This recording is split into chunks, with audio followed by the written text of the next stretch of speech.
In my case, I tried to install the game, but the setup is missing. To fix that, you just need to go to search menu and type Windows Security. Click on Open it. On left side, select Virus and Threat Protection and select Manage Settings and select Turn off Real-Time Protection, and then go back and select Protection History. And as you can see, Thread Quarantined, click on it and select Yes. And as you can see, setup is in here, guys. The game setup is in here. Select the action and select the restore option and select Yes.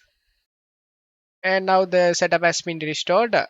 And same thing under here, if you see any other files related to game, then restore it, guys.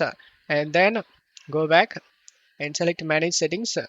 Just minimize this page and now install the game, guys. Just double click on the setup and select OK. Continue the installation, guys.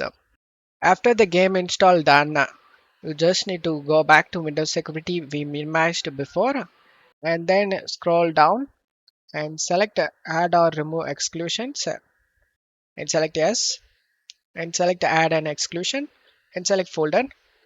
And now we just need to navigate to the game folder, guys. I installed in C drive and here is the game folder. After selecting the game folder, select folder option, and now the game has been added to this list. Now go back and turn on the real-time protection. Just closed off here, and now you will never face a game related issue. Don't forget to leave a like, guys. Thank you.